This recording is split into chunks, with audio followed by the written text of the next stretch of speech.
बिस्मिल्लाहिर्रहमानिर्रहीम। Programming fundamental का हमारा आज नेक्स्ट लेक्चर है। आज हम देखेंगे कि जो हम वेरिएबल्स जो है उनको जब नेमिंग करते हैं तो नेमिंग करते हुए कुछ चीज़ें जिनका ख्याल रखना चाहिए। तो आज वो उनके बारे में आज हम पढ़ेंगे कि कौन कौन सी चीज़ें हैं, ऐसी क्या क्या चीज़ें हैं जो जब भी हम वेरिएबल्स को कोई नाम दे रहे होते हैं, नेमिंग करते हैं, तो उस वक्त किन किन चीज़ों की ज़्यादा हमें ज़रूरत है, किन चीज़ों का ख्याल रखना हमें ज़्यादा ज़रूरी है। तो all C++ variable must be identified with unique name, कि आपके जितने भी वेरिएबल्स होते हैं उन सबको क्या है कि एक यूनिक नेम के साथ वो आइडेंटिफाई होने चाहिए। जैसे हमने ये लास्ट एग्जांपल पढ़ी थी A B, इस तरह आपने कुछ कई पढ़ी थी, ये डिव पढ़ा था। डिव से अब आपको आइडिया हो जाता है कि ये डिवीजन के लिए है। हमने सब पढ़ा था SUB, और सब्ट्रैक्शन के लिए हमने पढ़ा था मल्टी पढ़ा था MULT। तो इस तरह मतलब आप वो नाम रखेंगे जो आपका यूनिक हो, आपका इंट के साथ इंट में मैच नहीं होना चाहिए।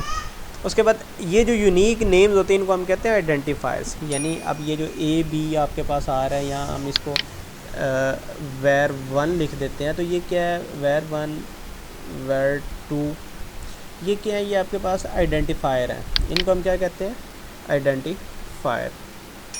अब देखिएगा मैं इसको मैंने डिवीजन रखा और मैं var1 डिवाइडेड बाई A किया, अलबत्ता मैंने नाम उसका var2 कर दिया, तो क्या होगा, वो रन नहीं होगा, एरर देगा। वो आपको बता देगा कि not declared in this scope. तो आपने जब तक इसे var2 या var1 नहीं लिखना तब तक ये आपकी रनिंग कंडीशन के अंदर नहीं आएगा। तो ये चीज़ थी एक। फिर कुछ और चीज़ें हैं कि आप जब कई दफ़ा हम क्या करते हैं, शॉर्ट हैंड लिख देते हैं XYZ ABC, तो उस वक्त क्या होता है कि वो कई दफ़ा इंसान वक्ती तो उसको ज़हन में होता है, लेकिन बाद में जब वो प्रोग्राम लिखना शुरू कर देता है उसके बाद वो उस चीज़ को भूल जाता है। इसलिए कोशिश करनी चाहिए कि आपके जितने भी नाम हो वो डिस्क्रिप्टिव हों। अब ये डिस्क्रिप्टिव आप वेरिएबल 1 var1 लिखे, इससे पता चल रहा है कि हमें कि ये वेरिएबल 1 है, ये वेरिएबल 2 है, इस तरह यानी वैल्यूज़ हमें आइडिया हो रहा है। तो वो डिस्क्रिप्टिव में जैसे आपकी एज हो सकती है, सम हो सकता है, टोटल वॉल्यूम हो सके, इस तरह वो आपने। तो और डिस्क्रिप्टिव जब भी आप करें तो तब क्या, आप ये देखें आपकी कुछ एग्जांपल्स हैं, एज दी हुई है तो आपको आइडिया हो जाएगा कि ये एज है, कोई सम है, सम होगा, टोटल वॉल्यूम है तो आपको कुछ टोटल वॉल्यूम बताया गया होगा।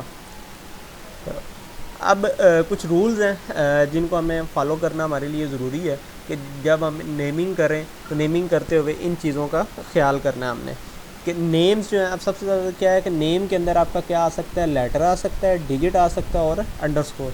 यानी ये जो आप नेमिंग कर रहे हैं इनके अंदर आप क्या कर सकते हैं, लेटर, ये देखिए ABC आपका कोई अल्फ़ाबेटिकल लेटर आ सकता है। उसके बाद डिजिट्स आ सकते हैं, जैसे ये 1 मैंने लिख दिया, var1 var2 var11 लिख देते हैं, यानी आपके पास 11 वेरिएबल्स को ये आ जाते हैं। इस तरह मतलब आप अपनी मर्ज़ी से कुछ भी लिख सकते हैं। और उसके बाद क्या है, अंडरस्कोर। ये अंडरस्कोर हम इसको कहते हैं, यानी अब मैं var_1 कर देता हूँ। अब ये देखें, मतलब var_1। अब ये 3 चीज़ें हैं। और नेम क्या है, अब दूसरा रूल क्या है कि name must be begin with the letter R underscore. आपका जो नाम है वो हमेशा या तो लेटर से V से स्टार्ट होना चाहिए, यानी ABC से स्टार्ट होना चाहिए, या फिर ये अंडरस्कोर से स्टार्ट होना चाहिए। तो हम ये एग्जांपल भी देख लेते हैं, var_1। अब ये इसको रन करते हैं, आपकी वैल्यू रन होगी। अब मैं क्या करता हूँ कि मैं इसको नंबर के साथ स्टार्ट करता हूँ, 1_ वेरिएबल 1। तो अब देखिए, अब वो क्या करेगा, वो उसको रन नहीं करेगा, वो एरर दे देगा कि सफिक्स जो आपका पहला स्टार्ट है वो क्या है, वो अंडरस्कोर आना चाहिए था, ना कि आपका 1 आना चाहिए। अगर आप अंडरस्कोर ख़त्म कर 1 ख़त्म कर दे तब जो है वो इस कंडीशन में आ जाएगा कि वो आपकी रनिंग कंडीशन में फुलफ़िल कर दे। ये 2 चीज़ें, 2 रूल्स हो गए आपके पास कि क्या है, या तो आपका लेटर से स्टार्ट होना चाहिए या अंडरस्कोर से स्टार्ट होना चाहिए। उसके बाद आपका जो है नेम, कल भी मैंने आपको बताया था कि C++ जो है वो केस सेंसिटिव है। आपका आप कुछ भी लिखते हैं तो वो क्या होगा, मैंने यहाँ पे V कैपिटल लिखा और यहाँ पे V स्मॉल लिख दिया वेरिएबल 1 का। मैं इसको अंडरस्कोर को ख़त्म कर देता हूँ।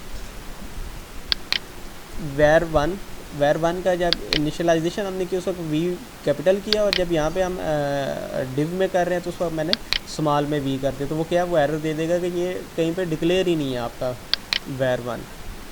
तो इसलिए क्या है कि उसके बाद ये एग्जांपल्स हैं कि जैसे आप कई दफ़ा दो लेटर जब डिस्ट्रिक्टिव तरीके से हम लिखते हैं तो कई दफ़ा माई वेरिएबल, माई एज कोई इस तरह का नाम लिख देते हैं, तो my V R and my V R small और कैपिटल जो है वो अलग अलग वेरिएबल्स हैं, तो इसलिए इन चीज़ों का आपने ख्याल रखना है। अब कई दफ़ा ऐसे आ जाता है कि आपके दो वेरिएबल्स हो जाते हैं, जैसे ये माई वेरिएबल या माई एज आ जाता है, तो माई एज को मैं किस तरह लिखूँगा, ये दो तरीके हैं। यहाँ तो मैं यूँ लिखूँ माई एज, तो कई दफ़ा ये MYAG पढ़ते हुए कई दफ़ा बंदे को मसला बन सकता है ये क्या चीज़ लिखी, तो इस तरह लिख दे माई एज, आपको अब पता चल जाएगा। यहाँ दूसरा तरीका क्या है, आप अंडरस्कोर माई अंडरस्कोर एज लिख दें, इससे भी आपको आइडिया हो जाएगा कि ये कैसे है। लेकिन आप यूँ नहीं, अब ये देखें माई एज 1, ठीक है, और दूसरा वेरिएबल मैं लिखता हूँ माई अंडरस्कोर एज 2। अब ये दोनों क्या हैं, ये वेरिएबल्स क्या हैं, अब ये दो अलग अलग वेरिएबल्स हैं। लेकिन अगर मैंने अब इनको क्योंकि स्पेस मैं यहाँ यूँ लिख देता हूँ माई स्पेस एज 2, तो माई स्पेस एज 2 लिखूँगा तो वो एरर दे देगा। क्यों, error was not, variable 1 was not declared, और ये इस तरह के मतलब आप यहाँ पे देखें माई अंडरस्कोर एज 1 और यहाँ पे क्या है माई स्पेस एज 2, तो ये बता रहा है कि my was not declared in this book, क्योंकि ये माई के साथ आपने अंडरस्कोर यूज़ करना है या माई को आपने इकट्ठा लिख देना है, ठीक है। अब देखें अब रन हो गया ये आपका। उसके बाद आप वाइट स्पेसेस नहीं रख सकते, और ये वाले जो करैक्टर्स है, स्पेशल करैक्टर्स, आप हैश, परसेंटेज या और कोई भी जो सिंबल्स हैं मुख्तलिफ, आप वो नहीं सिंबल यूज़ कर सकते। फिर कुछ रिज़र्व वर्ड्स हैं, की वर्ड्स हैं, आप उनको यूज़ नहीं कर सकते, जैसे इंट है, बोल है। अब जैसे मैं ये इंट को, इंट स्पेस इंटीजर को मैं इंट नहीं लिख सकता दोबारा, ठीक है। तो ये है कि उसको मुझे यहाँ इंट माई एज लिखना पड़ेगा, ठीक है, यानी इंट स्पेशल इंट आप नहीं लिख सकते।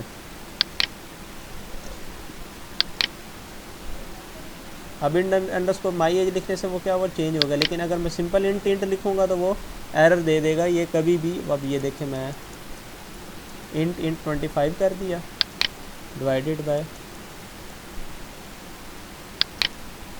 तो वो एरर दे देगा कि भाईजान ये आपकी प्राइमरी एक्सप्रेशन बिफोर इंट नहीं आ सकता, कि आपका ऑलरेडी ये आपका रिजर्व वर्ड है, आप इसको नहीं लिख सकते। या मैं इंट फ्लोट लिख दूँ तब भी वो एरर देना शुरू कर देगा।